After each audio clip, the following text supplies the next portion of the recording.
Cut to Omaha Beach. And here comes a landing craft with a Sherman tank in it. And Gary is hanging out the top hatch. And that landing craft gets hit. And it goes up. And only Gibby comes down. And he's pissed. That's how World War II ended. He came ashore and he said, as he used to say to me, "Who's responsible for this?" Now I'm going to cut to 1975. I'm sitting there with my Springfield rifle. Those of you, I will describe Sergeant Gibson. He was about this tall, and he was about twice this wide. He was shorter than I was, so all I could see, he had a head like a bowling ball. Yeah.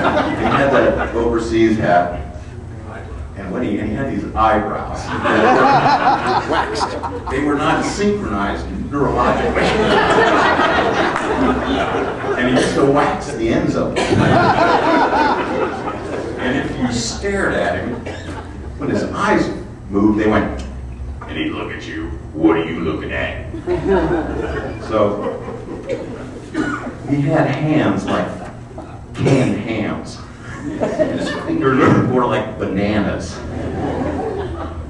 And when you go to inspection arms in front of him, you see this little head going. You go to get open your bolt. And faster than anything on earth, this hand would come up and slap the weapon out of your hand. And to inspect it, he would stick this finger in the barrel, in the chamber, and just go, "But you clean this with a rock." You didn't really want to say anything. I mean, he was Sergeant Gibson. So, getting ready for the Inspector General inspection in May. They decide that the general might walk around and talk to a cadet. I mean, heaven forbid, you know, your brain is like bug floor, eat chow, read the Federalist Papers. What are you going to say for a cadet? I mean, when you turn the microphone on my brain, it goes, so, Gibby decides in rifle inspection he's going to walk around and talk to people. Okay, well, I got sent to Staunton on a surfing ramp. You know, it was like, I was living in Rhode Island, surf's good, high school wasn't so fun. You know, you guys might have skipped English, but I used to skip like weeks of school. Where were you, Cape Hatteras? Yeah. So with me, got sent to Staunton. It was a guy who's gone now because he deserted, went over the wire 35 years ago. I've never seen him since. His name was Bill Plaskin. And his father was a professor at the War College with my dad. And they heard, well, Chuck got sent down to military school. It really straightened him out. Little did they know. I learned how to pick a lock, how to wire a car, learning driver's license. Everything that I've used in the SEAL teams, I learned at Staunton. Yeah! Yeah! I don't know why my parents thought that sending me with 700 other world-class juvenile delinquents was going to straighten me out. If you think about it, today we were at Marino's and talking, and everyone's telling me stories.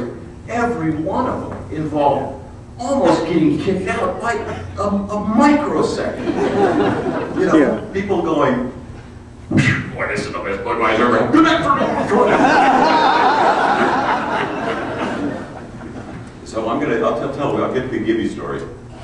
So anyway, Gibby is going through the ranks and inspecting arms, and I'm in second platoon, and I'm back there. You know, I'm second platoon, third squad. Life is good. He's never. Yeah. Gibby's not. You know, he wasn't this intellectual powerhouse. I figured he's going to run out of questions before he gets back to me. I'm standing back there. Here he comes.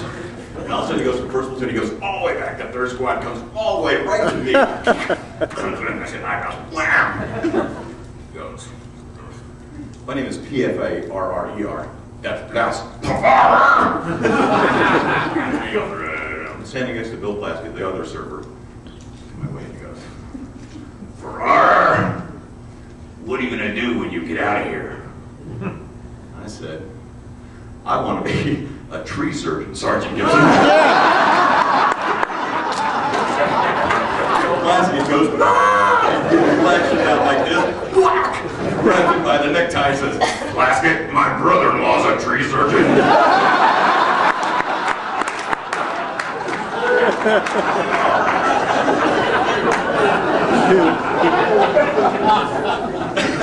So Sergeant Gibson isn't here tonight. Let's hear it for Sergeant Gibson. Let's hear it for Sergeant. Yeah.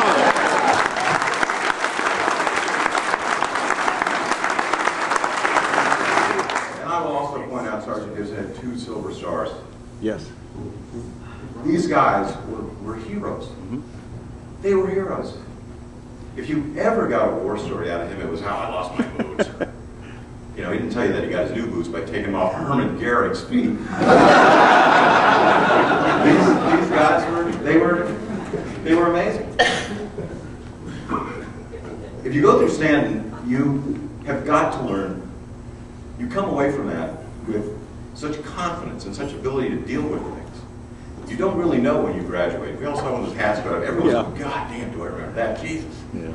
I mean, I was sitting there, I got there, I spent the whole time trying to cut my way through the fence. Right?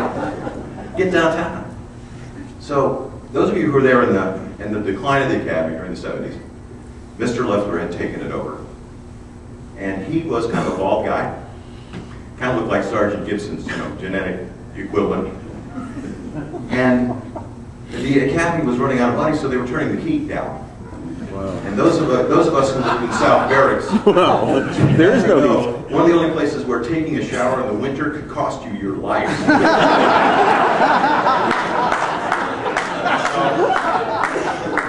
That was bad enough, but they weren't turning the heat on. Wow. So I was commander of the color guard, and I lived down in the corner off the Sally Port. And as captain of the color guard, I was probably above suspicion, which is why I used to do this. Every night at the end of taps, I would throw up my window, and it was right against that corner where the moat is, and I would scream, "Turn on the heat, fat man!" And it would echo all around the academy. No one could really pierce out where it was. And I had 2 windows in my room. So one night I throw it up, "Turn on the heat, fat man!" I grab the windows, and I see 2 eagles going by. There goes the commandant. He rounds the corner, and I lift up the window and go, "Knock that stuff off up there!"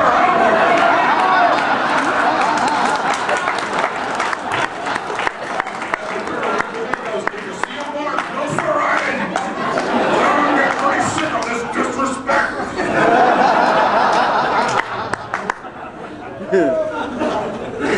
Okay, so that's almost going to wrap up the remarks here, but I did want to give a little. It's Nietzsche who said that everything that does not kill you makes you stronger. Everything that doesn't kill you makes you stronger. That's kind of the motto in the SEALs, except we like to do it with low intensity, high per diem. Yeah. Okay, so if you can do that, that's better. But I want to end this. This is a quote, 250 BC, by Eric Batiste. And it talks about the field of battle, but it's about the field of life. It says, out of every 100 men in battle, 10 shouldn't even be there. 80 are just targets. 9 are the real fighters. And we're lucky to have them when they make the battle. But one is a warrior.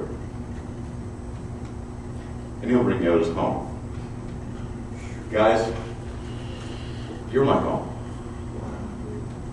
Thank you. I love you.